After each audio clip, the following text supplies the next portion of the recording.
Okay. Okay, so Grandma, tell me about your heritage, where your family comes from.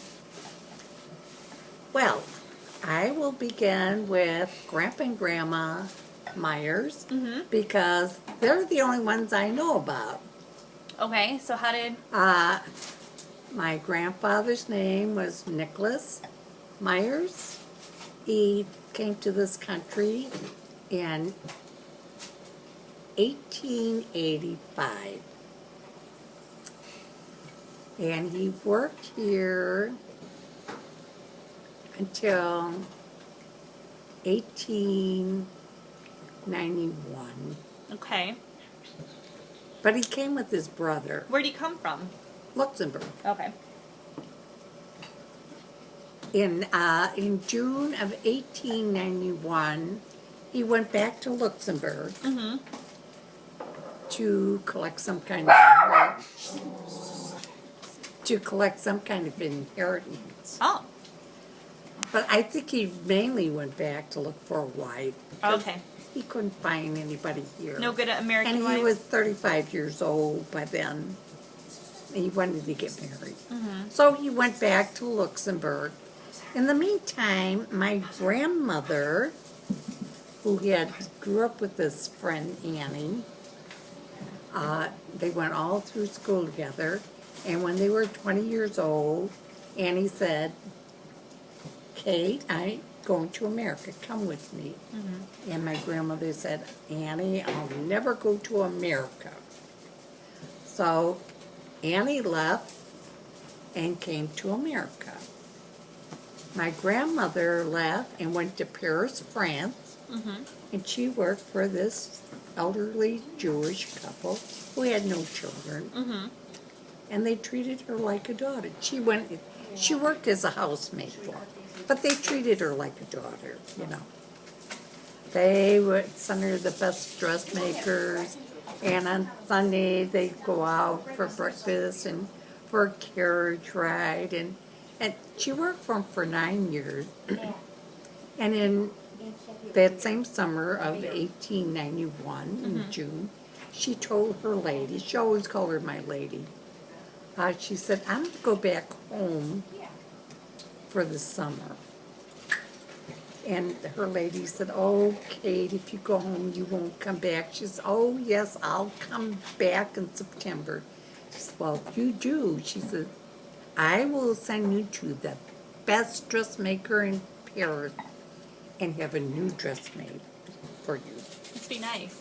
So Grandma said, okay, fine. Grandma gets With all intention of coming back, you know.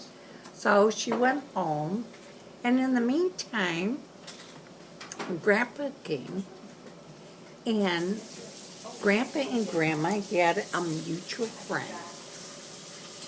And the mutual friend said to my grandfather, he said, Nick, I have the girl for you. And Nick said, oh, really? So he pointed out my grandmother.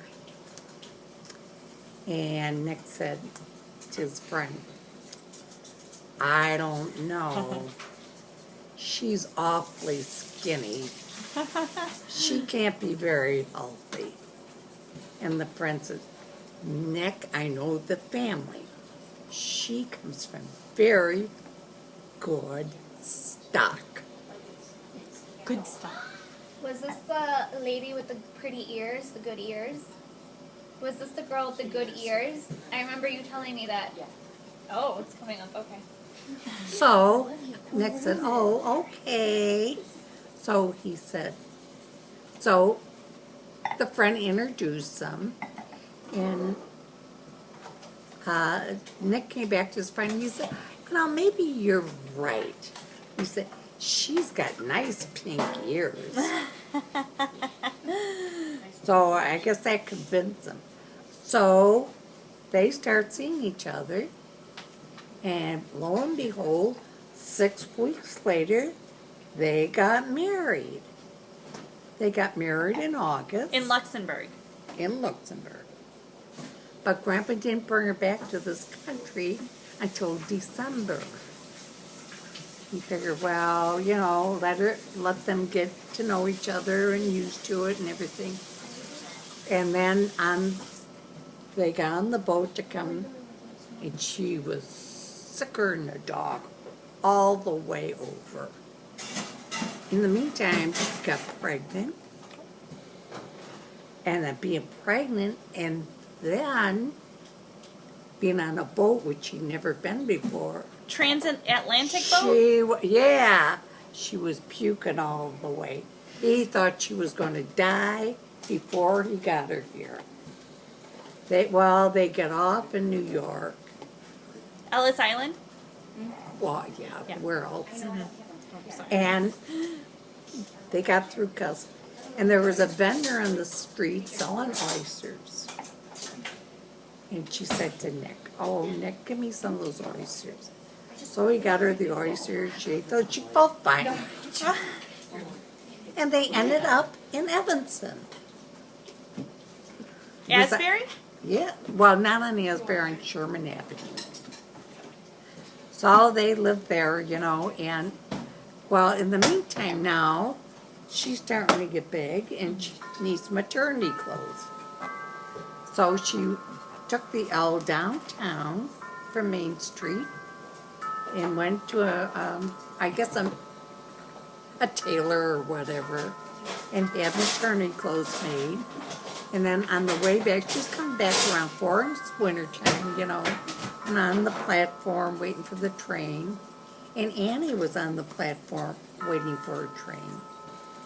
And Annie looked, but because it was starting to get dark, she thought, if I didn't know Kate wouldn't come to this country, I swear that woman was Kate. So when they Grandma was at the back end of the train, and Annie was at the front. And when they got on, they recognized each other. Oh my God, they were so happy. They ended up getting off at the same stop. They only lived 2 blocks from each other. Wow. And they stayed friends for the rest of their lives. It's a good story.